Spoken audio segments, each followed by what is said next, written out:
తర్వాత మనం మనం దాన్ని ఎక్స్ట్రాపోలేట్ చేసి మిస్ఇంటర్ప్రిట్ చేసి చేసుకుని తెచ్చుకున్నాం. సో పర్హాప్స్ తమిళనాడు వాళ్ళు ఆ మిస్ఇంటర్ప్రిటేషన్ తప్పు అంటున్నారేమో. డెఫినెట్గా వర్ణ వివక్ష అనేది తప్పు. వివక్ష గురించి అది పెట్టలా. సమాజంలో 10 మందికి 10 మంది ఉపయోగపడటం కోసం ఒక సిస్టమ్ని తీసుకొచ్చింది చాతుర్వర్ణం అని ముందు పెట్టుకున్నది. ఆ శూద్రులు అన్న కేటగిరీలో అన్ని ఇతరులు ట్రేడింగ్ ఒకటి ఉండాలి, అక్కడి నుంచి ఇక్కడికి ఇక్కడి నుంచి అక్కడికి తెచ్చి అమ్మేవాడు. సో అప్పుడు ఎవరైతే అందులో ఎంచుకున్నారో వాళ్ళు వైశ్యులుగా పరిగణించబడ్డారు. వేరే వాళ్ళు కూడా చేస్తుంటారు. సో అది ఒక పర్పస్ కోసం, ఇక్కడ ఉన్న సమాజం కోసం అప్పుడు పెద్దలు రాసింది అది. ఇలా ఉంటే బాగుంటుందన్నారు, ఇంప్లిమెంట్ చేశారు. అది ఎందులో అయినా కొంచెం వెర్రి పొంతులు తొక్కుతాయి. సో కాబట్టి మంచి గురించి ఒకళ్ళు మాట్లాడి ఆమె సనాతనే అని కళ్యాణ్ గారు అని ఉండొచ్చు. అవును, దానివల్ల వచ్చిన దుష్పరిణామాలని చూసి అది కరెక్ట్ కాదని చెప్పి ఉదయనిధి స్టాలిన్ మాట్లాడచ్చు. So in their view both are right. అతని పర్సెప్షన్లో అతని రైట్. అంటే మీరు ఒక ఒక ఒక ఎనాలిసిస్ చెప్పి దాంట్లో పవన్ కళ్యాణ్ గారు కరెక్టే, ఉదయనిధి మారిన ఆయన యాంగిల్లో ఆయన కరెక్టే చేసుకున్న అర్థం ప్రకారం. ఎందుకంటే ఎంతో కొంత వివక్ష అనేది ఈ రిజర్వేషన్లు అని ఇప్పుడు ఒక రకంగా కోర్టులు కూడా దీనికి బాధ్యులే. ఇప్పుడు గతంలో ఎస్సీ ఎస్టీ చట్టం తీసుకొచ్చారు. నన్ను తిట్టాడు, నిన్ను తిడితే కనుక నీకు ఎంత రివార్డ్ ఇస్తాం, నువ్వు తిట్టావని కంప్లైంట్ ఇస్తే ముందు నీకు రివార్డ్ ఇస్తాం, చట్టం అది. సో తర్వాత అసలు ముందు 14 రోజులు రిమాండ్ వేసేయాలి.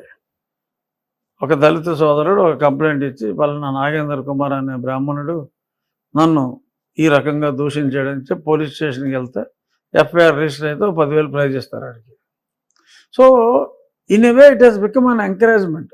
చట్టం పెట్టిన ఉద్దేశం వేరు, జరుగుతున్నది వేరు. మనుధర్మంలో వివక్ష లేదు.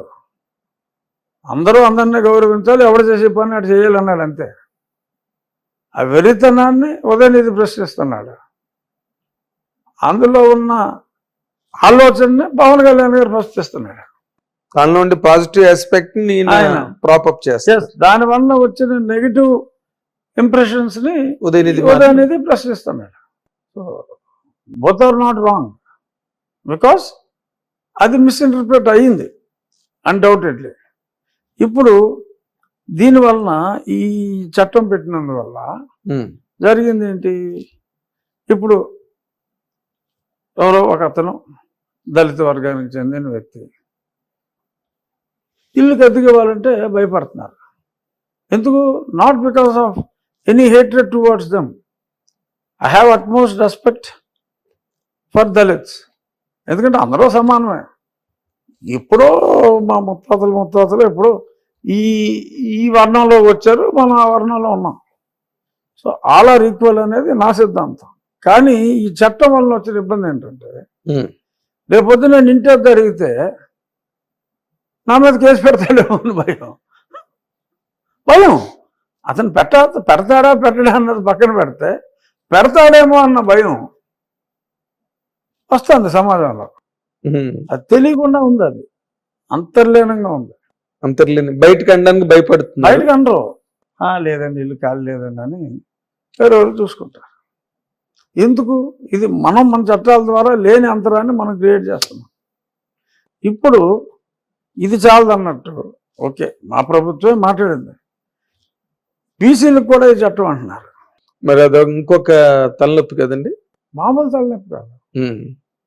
అంటే సమాజాన్ని విడగొడుతున్నారు. According to me, it may be my party decision, but as an individual I can give my opinion. అంతే కదా.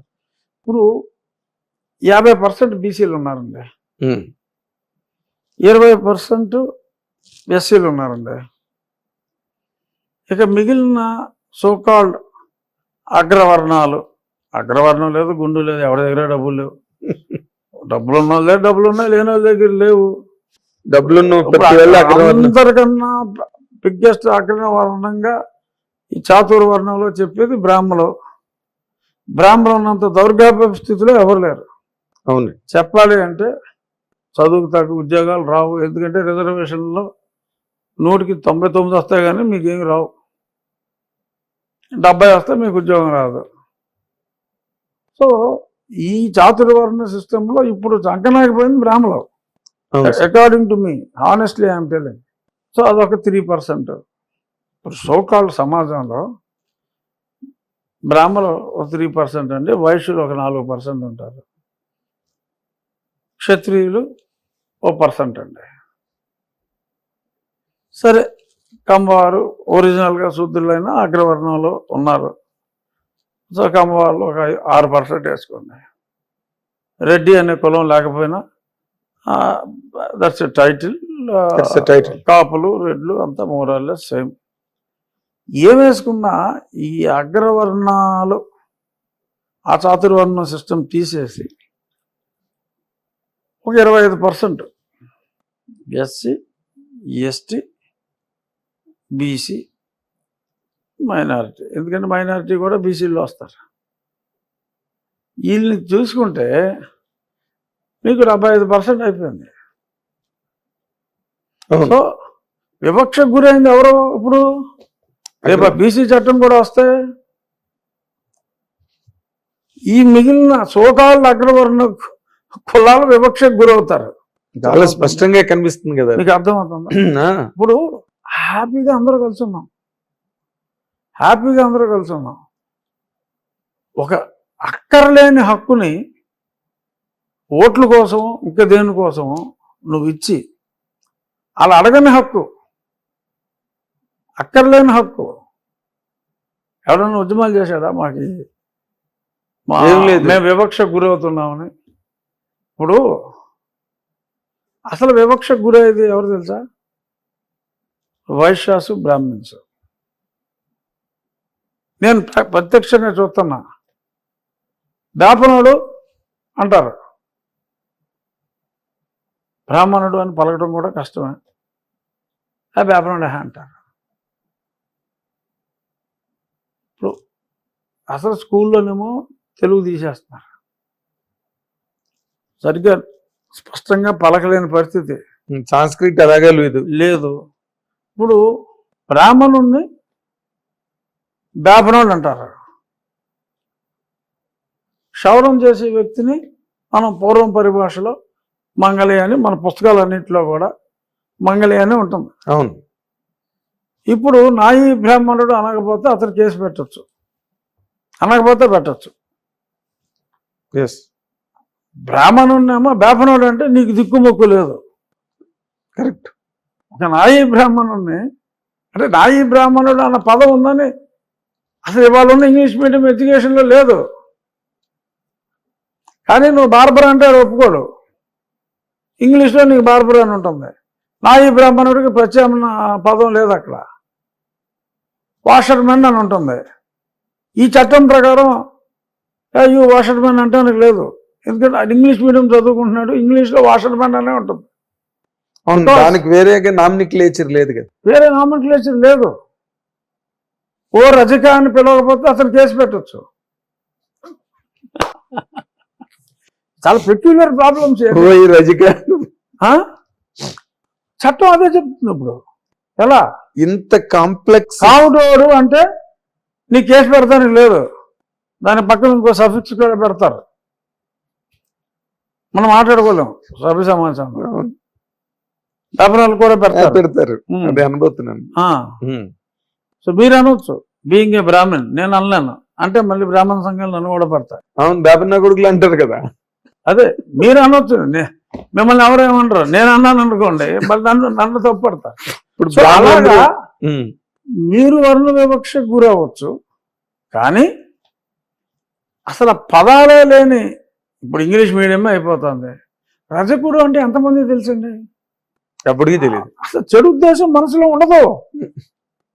ఆ పదం ఆ చదువుకున్న పదం అది చెడు ఉద్దేశం ఉండదు, కానీ రేపొద్దున కేసు పెట్టచ్చు ఏంటి, పెడతారు. సిస్టమే ప్రొవోక్ చేస్తుంది కదా, సిస్టమ్ ప్రొవోక్ చేస్తుంది. మరి కేసు కట్టిన వెంటనే నువ్వు రివార్డ్ ఇస్తున్నావు, అది ఎంత అన్యాయం అండి. కేసు పెడితే అవార్డు ఏంటండి, అది ఉంది సిస్టమ్. కళ్ళు ఎర్రగా కూడా చూడకూడదంట, తెలుసా మీకు అది? ఉన్నాయి, చాలా ఉన్నాయి. మరి ఇప్పుడు డెఫినెట్ గా దీని మీద చర్చ వచ్చినప్పుడు బీసీలు కూడా అబ్జెక్ట్ చేస్తారు, ఇదో పెద్ద ప్రాబ్లము. అవునండి. మళ్ళీ మరి దీన్ని ఎస్సీ ఎస్టీ అట్రాసిటీని ఎలాగ మిళితం చేస్తారు అంటే, ఒక దళితుడు బీసీ మీద కేసు పెట్టచ్చా? ఈ బీసీకి ఇచ్చే హక్కులో దళితుడి మీద కూడా కేసు పెట్టవచ్చా? ఒక దళితుడు పొరపాటున ఓ మంగళయానో చాకలానో అంటే వీళ్ళు ఎస్సీ మీద కేసు పెట్టవచ్చా? ఎక్కడికి వెళ్తున్నాం మనం? మీరు కేసులు పెట్టుకుని చావండి రానా? అరే అందరూ కలిసిపోయాం, అందరూ హ్యాపీగా ఉన్నాం, అక్కర్లేని హక్కు నువ్వు ఇచ్చి ప్రొవోక్ చేసి మనుషుల మధ్యన కులాల మధ్యన అంతరాలు సృష్టిస్తున్నాయి ఈ చట్టాలు అనేది నా అభిప్రాయం. కాదు సార్, ఓ పక్కనేమో సనాతన ధర్మం అనేది అంత పెద్ద ఫైటింగ్ ఓ పక్కన జరుగుతున్నది, ఇంకో పక్కనేమో క్రిస్టియానిటీ అని చెప్పి జగన్మోహన్ రెడ్డి గారు ఆయన చేస్తున్నాడు. వీటిలో మళ్ళీ బీసీ చట్టం తీసుకురావడం ఏంటండి? How far it is correct and relevant? కాదండి, బీసీలకి మీరు మంచి చేయండి, మీ ఓట్లు రాజకీయం అది ఎవరికైనా చేయించండి, దానికి చట్టం ఎందుకు? దాన్ని ఇటువంటి చట్టం ఏది, ఈ చట్టం వేరు. ఈ చట్టం ఏంటి? బీసీ వివక్ష చట్టం. ఒక ఎక్సెప్ట్ యాపలోని, కావటోని, రాజుగారిని, ఖమ్మోడిని, ఇంకా 1-6 కులాన్ని తప్ప ఇంక ఎవరిని కూడా అక్కడ కాపాడా అంటే తప్పులేదు, అక్కడ వ్యాపారంరా తప్పులేదు. బట్ నువ్వు ఆడు డాష్ ఆడరా, ఈడు డాష్ ఈడురా అని మనం తరతరాలుగా మాట్లాడితే అది కేసు కట్టేయచ్చు. మిమ్మల్ని వేపన డాష్ అంటే మీరు కేసు కడతానికి లేదు. అవును, మీరు పొరపాటున అతని పేరు మర్చిపోయి అని వృత్తితో పిలిచారండి. చూడండి, మీలాంటి త్రిపులార్ కూడా మాట అనడానికి భయపడుతున్నారు. అవును, కేసు పెడతాడు, కేసు పెడతాడు, రేపు చట్టం వచ్చిన వెంటనే అప్పుడు ఇలా మాట్లాడేయడానికి. సో అంతరాన్ని అక్కర్లేని చట్టాలు తీసుకొచ్చి పెంచుతున్నారు ఓట్ల కోసం. అది కరెక్ట్ కాదు అనేది నా అభిప్రాయం. సరే, రేపు వెళ్ళిపెట్టినప్పుడు నా అభిప్రాయం నేను చెప్పొచ్చు. సరే, మెజారిటీ ఏమంటే అదే నడుస్తుంది, అది వేరే విషయం. కానీ అట్లీస్ట్ పీపుల్ షుడ్ అండర్స్టాండ్. పరిపాలకులు తీసుకొచ్చి ప్రజల మీద రుద్ది మళ్ళీ ప్రజలు ఇంకేమో ఆలోచిస్తారండి. అదే టబాకో గూడ్స్ అన్ని రోడ్డు మీద పెట్టి అమ్మి వాడద్దు చచ్చిపోతారని చెప్పినట్టు ఉంటుంది. ఎదురుగుండా అవైలబిలిటీలో పెట్టి వద్దొద్దు అని సినిమా థియేటర్లో చావు కొడతారు, లోపలికి వెళ్ళి మనం ఏదో ఎంటర్టైన్మెంట్ కోసం అని కూర్చుంటే. ఇప్పుడు ఇది కూడా అలాంటిదే, చట్టం తీసుకొచ్చి పెట్టి ప్రజలారా మీరు ఆలోచించండి అంటే ఏం ఆలోచిస్తారు? వీడిని ఎలా ఇరికించాలి, వీడిని ఎలా చావు కొట్టాలని ఆలోచిస్తారు. చూడండి, అసలు రేపు ఆ చట్టం కూడా వచ్చాక ఎన్ని కోర్టు కేసులు పెరుగుతాయి, కోర్టులు పెరుగుతాయి, లాయర్లు బాగుపడతారు, వృత్తి బాగా వృద్ధి చెందుతుంది, లాయర్ వృత్తి. మళ్ళీ ఇప్పుడు అందులో కూడా ఇప్పుడు 50% బీసీలు ఉన్నారు కదా, ప్రతి కులానికి హక్కులు ఇస్తున్నారు. ఆ ఇంటర్ కులాల్లో కూడా మళ్ళీ కేసులు కట్టుకుంటారు. అది నాయి బ్రాహ్మణుడు రజకుడి మీద కేసు పెట్టుకోవచ్చు, కానీ గొప్ప రజకుడు యాదవుల మీద పెట్టుకోవచ్చు, ఎవరి మీద పడితే వాళ్ళ మీద పెట్టుకోవచ్చు. ఈ 4 వర్ణాలు మాత్రం గట్టు మీద నిలబడి చూస్తుండని తప్పితే వీళ్ళు మంచి చెడు తెలిసి కూడా ఏమి చెయ్యాలంటే మనం ప్లాస్టర్ వేసుకుని తిరగాలి. ఇప్పుడు ఈ ప్రకాష్ రాజ్ గారు కూడా జస్ట్ ఆస్కింగ్ అని ట్విట్టర్ లో విపరీతంగా పవన్ కళ్యాణ్ గారి మీద ఎగ్నెస్ట్ గా యుద్ధం చేస్తున్నాడు దీని మీద. అదేనండి, ఇప్పుడు ఆయన రాజ్యాంగంలో ఉన్న వాక్ స్వాతంత్రం అనే దాన్ని బాగా ఆయన వాడుకుంటున్నాడు. ప్రకాష్ రాజ్ గారికి రాజ్యాంగం చాలా బాగా తెలుసు. Is a well read person. నాకు చక్కటి పరిచయం ఉంది ఆయనతో. Is a well read person. డెఫినెట్గా ఓకే. కొన్ని అట్లలో అంత ఎక్స్ట్రీమ్ ఉంటే ఉండొచ్చు. బట్ ఎక్స్ట్రీమ్ మీరు చాలా well read person. No well read for being well read and being well expressed are two different faculties and aspects. ఇప్పుడు సనాతన ధర్మం అన్న దాని మీద ఇప్పుడు అతను ఏదో డిఎంకేకి ఎఫిలియేషన్ ఏదో ఉన్నది కాబోసు ప్రకాష్ రాజ్ గారికి, ఉదయనిధి మారన్ మాట్లాడిన దాన్ని సమర్థిస్తూ ఇంకో పక్కన పవన్ కళ్యాణ్ గారిని దుయ్యబడుతున్నాడు. నువ్వు డిప్యూటీ సీఎంవా, యోగివా, ఏంటి, వాట్ ఆర్ యూ అని క్వశ్చన్ చేస్తున్నాడు పబ్లిక్ ప్లాట్ఫామ్ మీద. ఇప్పుడు he also cannot oppose somebody's right of speech కదా. ఇప్పుడు పవన్ కళ్యాణ్ గారిది రైట్ ఆఫ్ స్పీచేగా. ధర్మ సంస్థ హిందూ ధర్మ పరిరక్షణ బోర్డుని పెట్టమని అడుగుతున్నాడు ఆయన.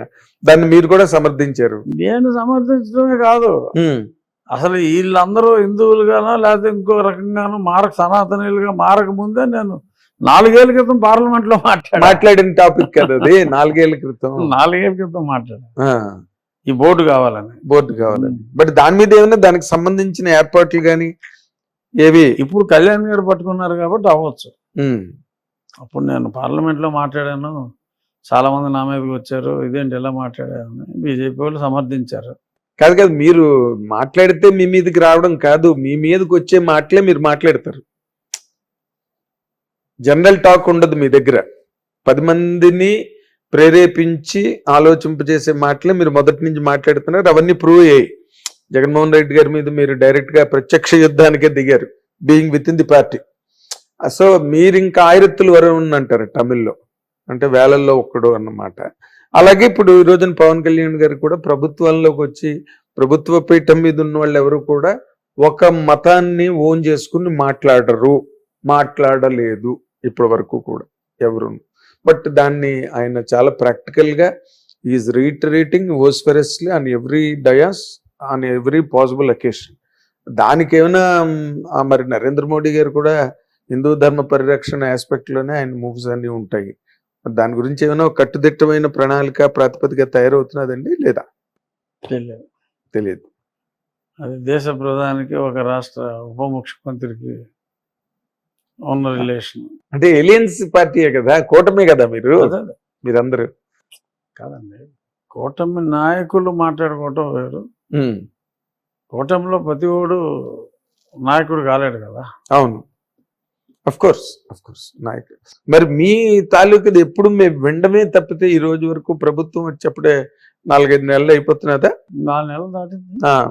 4 నెలలు దాటి 4 నెలల 10 రోజులు. అదే 4 నెలలు 5 నెలలు, అదే నేను 4 నెలలు 10 రోజులు. 10 రోజులు. మరి ఈ రోజు వరకు కి ఏదో ఒక ప్రత్యేకమైన హోదా కల్పిస్తారని వింటున్నాం. సర్కిల్స్ లో వినిపిస్తున్నది, పేపర్స్ లో రాస్తున్నారు, సోషల్ మీడియాలోని పొక్కుతోంది. కానీ ఎక్కడ మీ వైపు నుంచి అసలు ఏంటి, అసలు ఏం జరుగుతున్నది, ఇక్కడ ఏం జరుగుతున్నదో నాకు తెలియాలని ప్రకాష్ రాజ్ డైలాగ్ లాగా అడుగుతున్నాను మిమ్మల్ని నేను. స్టేట్ రిప్రజెంట్ చెప్పిన దాంట్లోనే సమాధానం ఉంది. ఎలా మాట్లాడుకుంటున్నారు కానీ ఏమీ జరగట్లేదని అన్నారు కదా. నేను అదే సోషల్ మీడియా మాట్లాడుకుంటున్న మాటలే నాకు తెలుసు, ఎందుకంటే సోషల్ మీడియాని ఫాలో అవుతాం కాబట్టి. అంటే నార్మల్ గా మీరు ఈ పార్టీలోకి వెళ్ళి ఈ పార్టీ ద్వారా పోటీ చేసి గెలిచి ఆ నేపథ్యంలో చాలా మంది ఏమనుకున్నారంటేనండి, అందరి వాయిస్ నేను రిప్రజెంట్ చేస్తున్నా. ఎందుకంటే యూఆర్ ది ఫస్ట్ రెబెల్. పార్టీలో ఉండి జగన్మోహన్ రెడ్డి గారి పార్టీని మీరు అసలు మామూలుగా చీల్చి చెండాడలేదు మీరు. దాన్ని అలా చేసిన మొట్టమొదటి వ్యక్తి. తర్వాత ఈ ఎలక్షన్ వాతావరణం అంతా బాగా వచ్చిన తర్వాత పార్టీ మాట్లాడుకోవడం వేరు. మీరు విత్ ఇన్ ది పార్టీ ఉండి ప్రాణాలకు కూడా తెగించేంత వరకు వెళ్ళిన వ్యక్తి మీరు. 3 సార్లు చావు తప్పించుకున్నా. అదే అంటున్నా. అలాంటి మీకు ఏదో ఒకటి 100% ఒక ప్రత్యేకమైన స్థానము, లేకపోతే ఒక ప్రత్యేకమైన యుద్ధమిద్దమైన నిర్దిష్టమైన హోదా ఏదో ఒకటి కలుగుతుందని, కలిగిస్తారని చెప్పి అందరూ ఆశించారు. But why it is not happening? మీకు తెలిసినంత వరకు, మీ అబ్జర్వేషన్ వరకు, what is blocking you? Blocking మీయా? What is blocking the leaders అనేది మనం అడగాలి, అంతే తప్ప. అదే సార్, ఫ్రమ్ దట్ సైడ్ మీరు ఆర్ బీయింగ్ బ్లాక్డ్. అంటే ఇప్పుడు మీకు ఏదో ఒకటి ఇస్తే you are on the forging direction, you are on upsurge. ఇవాళ ఫార్చునేట్గా నాకు అవసరం లేదు, ఫార్చునేట్గా. ఎందుకంటే మొన్న లాస్ట్ వీక్ విజయనగరంలో కలిసాం. ఉమ్, లాస్ట్ మంగళవారం అవును 6 రోజులైంది. విజయనగరంలో నా కాన్స్టిట్యున్సీ కాదు, నా ప్రాంతం కాదు, మీకు ఏ రకంగా సంబంధం లేదు. ఏమీ సంబంధం లేదు. విజయనగరంలో ఆ 500 మీటర్ల రోడ్డుకి 2 వైపులా ఉన్న క్యూ లైన్లో నాకెంత గౌరవం ప్రజలు ఇచ్చారు. మిమ్మల్ని ఎంతమంది పలకరించారో, మిమ్మల్ని చూసి ఎంతమంది కేకలు పెట్టారో నేను ప్రత్యక్ష సాక్షిని. మీరే ప్రత్యక్ష సాక్షి. ఎస్, నాకు తెలిసి రాష్ట్రంలో ఏ మంత్రికి కూడా అందులో 10వ వంతు కేకలు కానీ ఇంకోటి కానీ ఉండవు. కేరింతలు కెవ్వు కేకలు లేవు. మీరు కాబట్టి అంటే నేను అనేది ప్రజల్లో నాకు అంత గౌరవం ఉన్నప్పుడు ఈ పదవి పదవి నాకెంత అంటలా ఇవ్వనందువల్ల నాకు నష్టం లేదంటున్నా. అది మీకు వాటిల్లో నష్టం ఏం లేదు. నాకు వాటిల్లో నష్టం ఏమీ లేదు. మీ ఇమేజ్ ఏం తగ్గదు, మీ పాపులారిటీ తగ్గదు. ఎవడైనా మంత్రి అయితే 10 మంది గుర్తిస్తారేమో అని అనుకుంటారు జనరల్గా. అవును, అసలు నాకు ఏ పదవి లేకుండా నాకు గుర్తింపు ఉంది. ఈవెన్ నేను ఎమ్మెల్యే కాకపోయినా కూడా నాకు గుర్తింపు, అదే గుర్తింపు ఉండేది. అవును, ఈసారి ఎమ్మెల్యే కాకపోయినా, ఈసారి నేను ఎమ్మెల్యే కాకపోయినా, గెలవకపోయినా, పోటీ చేస్తే గెలుస్తారులేండి. అందుకని ఎమ్మెల్యే కాకపోయినా కూడా నాకు అదే ప్రజాదరణ ఉండేది. దాంట్లో అయితే డౌట్ లేదండి. As a media person I'm telling. So you are being loved and admired, yes, by lot of people. Lot of neutral people. అందరికీ పార్టీ అఫిలియేషన్ ఉండదు కదా. పార్టీ అఫిలియేషన్ లో ఉన్న వాళ్ళు కూడా కొంతమంది బయటకు చెప్పలేకపోవచ్చు. So, నాతో వ్యక్తిగతంగా అన్న వాళ్ళు చాలా మంది ఉన్నారు. న్యూట్రల్ పీపుల్ లో ఎస్ నన్ను అభిమానించే వాళ్ళు ఉన్నారు, లక్షల్లో ఉన్నారు. ఎస్, సో అంచేత ఏ పదవి రాలేదు అన్న బాధ హానెస్ట్గా చెప్తున్నా, నాకు ఏ కోసమే లేదు. హానెస్ట్గా చెప్తున్నా. ముందు ప్రమాణ స్వీకారం రోజు పిలుపు వస్తుందని అనుకున్న మాట నిజం. ఒక 2-3 నిమిషాలు okay, or at the most 5 నిమిషాలు వదిలేసాం. పూర్తిగా ఎమ్మెల్యేగా నా పనిలో నేను. మీ అంత బిజీగా ఎవరు లేరని నా ఉద్దేశం అండి. అట్లీస్ట్ మినిమం 5 నుంచి 5.5 రోజులు కాన్స్టిట్యున్సీలో ఉంటున్నా. ఒక రోజు 1.5 ఇటు వస్తున్నా, హైదరాబాద్ వస్తున్నా. నిన్న మధ్యాహ్నం వచ్చా, వాళ్ళు సాయంత్రం వెళ్ళిపోతున్నా. 6 o'clock నా ఫ్లైట్. సో నేను ఫుల్ బిజీగా ఉన్నా. I'm enjoying my duty with overwhelming public support following at every nook and corner of the state. Yes. So నేను ఎక్స్పెక్ట్ చేసింది ఇదే. So I got what I had expected. మీరు ఆశించింది మీకు దక్కుతుంది. నేను ఆశించింది ప్రజాభిమానం. అది నేను ఆశించిన దానికన్నా 1000 రెట్లు ఎక్కువ నాకు దక్కుతుంది. Present continuous tense. Yes, present continuous tense. దక్కుతుంది. So I am happy. But your fans are not happy. You should also make it a point. మీకు ఏదైనా వస్తే వాళ్ళు చంకలు గుద్దుకుందామని ఆలోచనలో ఉన్నారు. అది జరగట్లేదు. వాళ్ళు దాని గురించి వెయిట్ చేస్తున్నారు. ఎప్పుడు జరుగుతుంది, ఎలా జరుగుతుంది. ఎందుకంటే టీటీడీ బోర్డు, ఇందాక నేను అన్నట్టుగా టీటీడీ చైర్మన్ ఒకటి ఎక్స్పెక్ట్ చేశారు. అది ఏదో మొత్తానికి ఢిల్లీ డాలీయింగ్లో ఉంది. అది నెక్స్ట్ ఇంకేదో స్టేట్ రిప్రజెంటేటివ్ ఇన్ ఢిల్లీ అనేది అదే ఒకటి ఏదో ఎక్స్పెక్ట్ చేశారు. అది కూడా జరగలేదు. ఇంకా ఏం జరుగుతాయి, ఎలా జరుగుతాయి అనేది అంతా ఒక సస్పెన్స్ సినిమాలో నడుస్తుంది.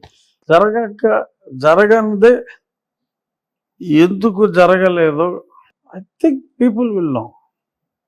తెలుసుకునేంత ఉందండి. I think people might know అంటే నేను ప్రజలకి ఆ అండర్స్టాండింగ్ ఉంది అని నా అభిప్రాయం. అది నాకు లేకపోవచ్చు, మీకు కాకపోవచ్చు. పబ్లిక్ ఆర్ మోర్ సెన్సిటివ్ కదా. అది డెఫినెట్గా public can gauge after some time. But 100% public తరఫున కానీ, మీడియా తరఫున కానీ. But again, I am reiterating, I am very happy in my present job with the overwhelming public support. Yes, that is the truth అండి. అది. It's a truth.